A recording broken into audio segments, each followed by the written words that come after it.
Ferdy Sambo kini bukan lagi seorang anggota Polri. Ia telah diberhentikan secara tak hormat dalam sidang kode etik profesi Polri yang dipimpin oleh Komjen Ahmad Doviri. Nama sang pemimpin sidang ini pun mencuri perhatian dan menjadi buah bibir di kalangan masyarakat. Lantas siapa sebenarnya sosok Ahmad Doviri? Inilah karir, prestasi, dan kekayaannya. Mari kita bongkar.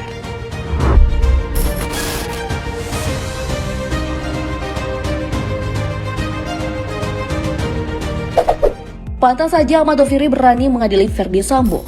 Ternyata anggota Polri lulusan Akpol tahun 1989 ini merupakan seorang jenderal bintang 3 dengan pangkat Komisaris Jenderal atau biasa disingkat Komjen. Setelah lulus Akpol, ia juga menempuh pendidikan di Perguruan Tinggi Ilmu Kepolisian, Sekolah Pimpinan Polri, dan Lemhanas RI tahun 2012. Komjen Ahmad Doviri mengawali karirnya di kepolisian sebagai Kepala Unit Reserse dan Intelijen Polsekta Tangerang pada tahun 1990. Setelah itu, ia terangkat menjadi Kasubag Japamentil bagian SDM Polri pada tahun 2005. Selang 2 tahun, Ahmad Doviri menerima kenaikan pangkat menjadi Perwira Menengah Polri. Semasa menjadi Perwira Menengah, alumni SMA Negeri 1 Sidang ini pernah menjabat sejumlah jabatan strategis. Pada tahun 2007, dia sempat ditugaskan menjadi Kapolres Bandung. Lalu pada tahun 2009, jabatannya sempat digeser menjadi Kapolwiltabes Bandung. Namun jabatan ini tidak diemban dalam waktu yang lama, karena di tahun yang sama, Doviri dipindahkan ke kota DIY dan terangkat menjadi Kapolrestabes Yogyakarta. Posisi sebagai orang nomor 1 di Polres Yogyakarta harus berhenti pada tahun 2010, karena Ahmad Doviri yang saat itu berpangkat Kombes Pol, dipindah tugaskan ke Polri dengan jabatan baru sebagai Kabak Kemendagri, Robang Pers SDE SDM Polri. Di tahun itu juga Doviri pernah menjalankan tugas sebagai Kosprimim atau ajudan pribadi Polri. Kemudian ia dimutasi menjadi analis kebijakan media bidang Binkar SSDM Polri pada tahun 2012. Karir anggota Polri kelahiran 4 Juni 1967 ini semakin melejit saat dia dipercaya sebagai Wakapolda Daerah Istimewa Yogyakarta pada tahun 2013.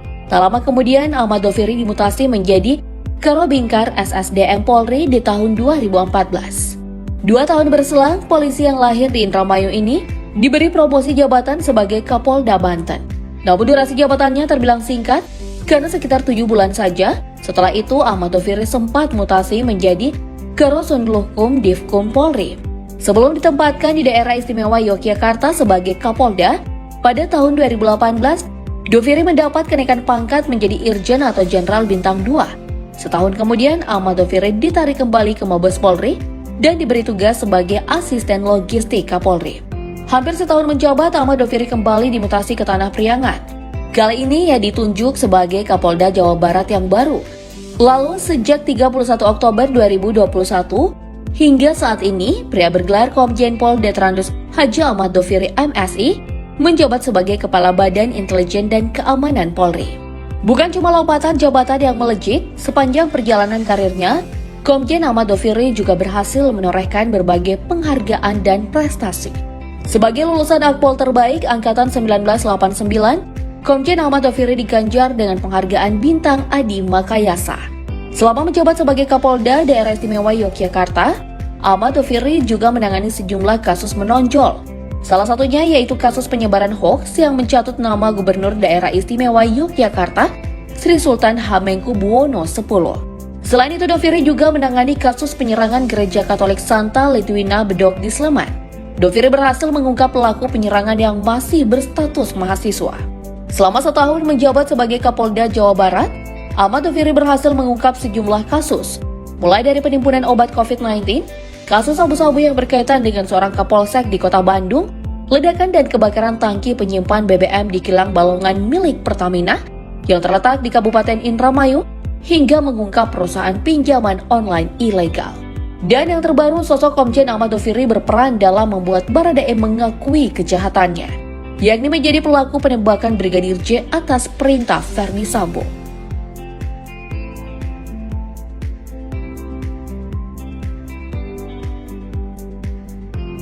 Mencapai puncak karir sebagai perwira tinggi dengan pangkat Jenderal Bintang 3, Komjen Ahmad Doviri tentunya menerima gaji dengan nilai yang fantastis. Berdasarkan peraturan pemerintah nomor 17 tahun 2019, kisaran gaji seorang komisaris jenderal sebesar 5 juta hingga 5,9 juta rupiah. Di luar gaji pokok, Komjen Ahmad Doviri juga menerima tunjangan kinerja yang besarnya bervariasi tergantung pangkat, jabatan, dan daerah penempatan. Memiliki posisi sebagai Kabintelkam Polri dengan pangkat Komjen, besaran tukin yang diterima Ahmad Doviri setiap bulannya yakni sebesar 34,9 juta rupiah. Dengan pendapatan sebesar ini, Doviri tercatat memiliki total kekayaan miliaran rupiah.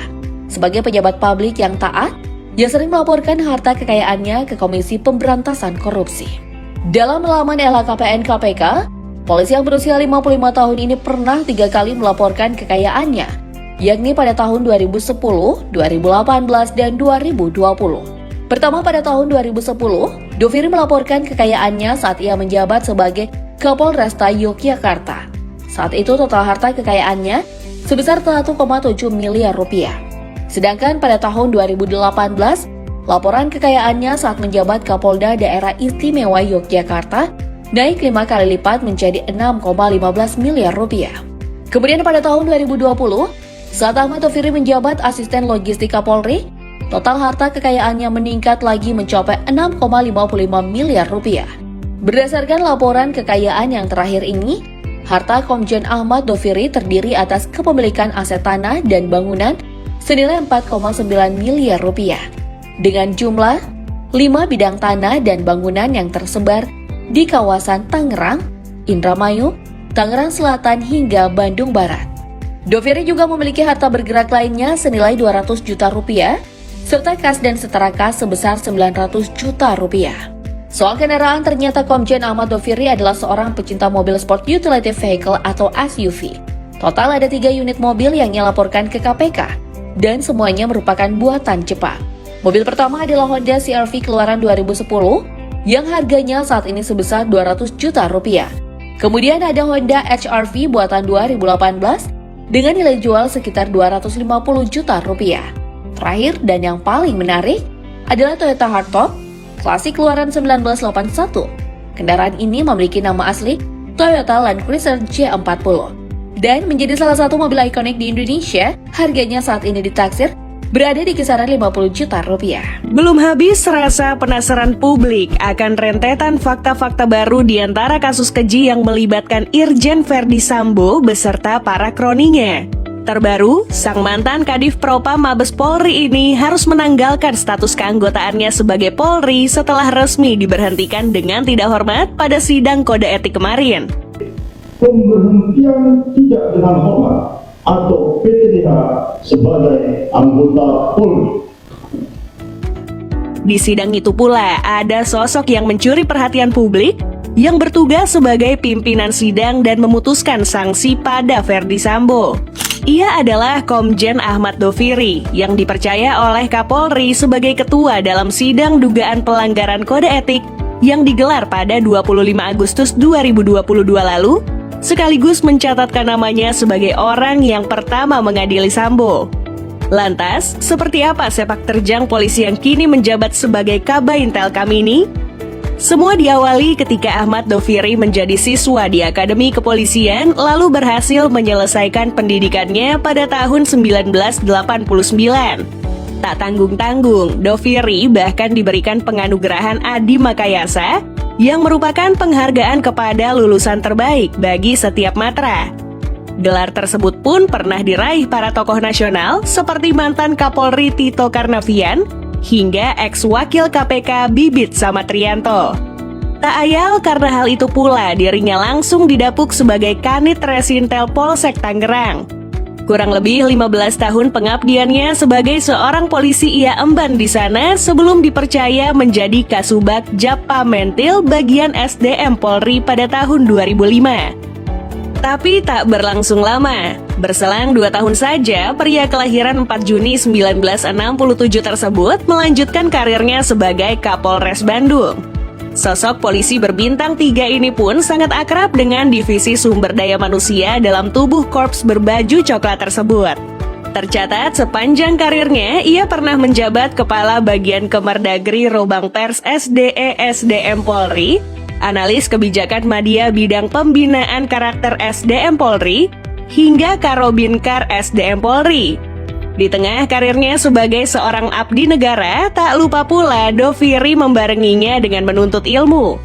Tercatat, pria asal Cilacap yang satu ini merupakan lulusan perguruan tinggi ilmu kepolisian Sespim Polri hingga Lemhanas. Proses memang tak pernah mengkhianati hasil. Pasca mengikuti pendidikan lanjutan tersebut, Ahmad Doviri langsung didaulat sebagai Wakapolda Daerah Istimewa Yogyakarta, setelah sebelumnya juga pernah menjabat orang nomor 1 di jajaran Polrestabes Kota Pelajar. Karirnya yang gemilang terus berlanjut. Pada tahun 2016, Mabes Polri pun seolah tak ragu untuk mengangkat Doviri sebagai Kapolda Banten. Di tahun yang sama pula, ia kembali didaulat sebagai Kapolda Daerah Istimewa Yogyakarta, yang mana wilayah itu sudah tak asing lagi baginya. Jabatan sebagai Kapolda Yogyakarta itu ia emban sebelum akhirnya ditarik berkantor di Mabes dan memegang posisi asisten logistik Polri. Namun rupanya hal itu tak berlangsung lama. Setahun berselang, Doviri kembali diutus untuk memimpin kepolisian daerah Jawa Barat untuk mengisi kekosongan yang ditinggalkan Rudi Sufahriadi karena dinilai tidak mampu menerapkan pelaksanaan protokol kesehatan terkait pandemi COVID-19 saat itu. Pengalamannya dalam mengemban sejumlah posisi strategis di Polri berhasil mengantarkannya meraih tambahan bintang di pundak, sekaligus plot sebagai Kabaintelkam Polri menggantikan Komjen Paulus Waterpauw yang sudah menjadi deputi di BNPP Kementerian Dalam Negeri. Sebanding dengan jabatannya yang kini cukup berat, besaran gaji yang diterimanya pun lumayan membuat siapapun tergiur. Berdasarkan Perpres tahun 2019 tentang Peraturan Gaji Anggota Kepolisian Negara Republik Indonesia, besaran upah serta tunjangan yang didapatkan Komjen Ahmad Doviri bisa dibilang cukup fantastis, yaitu sebesar Rp34 juta per bulannya. Sebagai penyelenggara negara yang taat akan hukum, tak lupa pula Ahmad Doviri melaporkan harta kekayaannya. Terhitung pada tahun 2020 lalu, total kekayaannya ditaksir sebesar Rp6,55 miliar, naik sekitar Rp400 juta dibanding apa yang dilaporkannya di tahun 2018. Dalam rinciannya terdapat sejumlah koleksi kendaraan pribadi, seperti off-road legendaris milik pabrikan asal Jepang yaitu Toyota Hardtop keluaran tahun 1981. Kendaraan yang terbilang sangat boros dalam menenggak bahan bakar, tapi tetap saja hingga saat ini seolah tak pernah kehilangan penggemar. Itu semua tak lepas dari desain klasik timeless yang menggabungkan konsep retro dan juga maskulin. Ditambah lagi, tren mobil-mobil zaman dulu tengah melanda kalangan pecinta otomotif belakangan ini. Selanjutnya, Ahmad Doviri juga memiliki Honda CR-V lansiran tahun 2020. Sebuah medium SUV dengan eksterior yang tampak sangat maskulin dan elegan. Ditambah lagi, dari segi interiornya sendiri cukup memanjakan para penumpangnya karena dimensinya yang sangat bongsor. Jadi jangan heran jika Komjen Ahmad Doviri memilih kendaraan satu ini untuk dipakai sehari-hari. Di garasi rumahnya pun masih ada Honda HR-V keluaran tahun 2018 jika sewaktu-waktu ayah dua orang anak ini menginginkan kendaraan yang berdimensi lebih kompak. Di samping itu, mobil berlogo H tegak tersebut juga memiliki segudang kelebihan, seperti fitur Smart Key hingga fitur keselamatan yang cukup lengkap, mulai dari anti-lock braking system sampai 6 airbag yang disematkan di sekeliling kabinnya. Di luar koleksi kendaraan miliknya, ternyata Kombes Ahmad Doviri juga masih punya aset lain.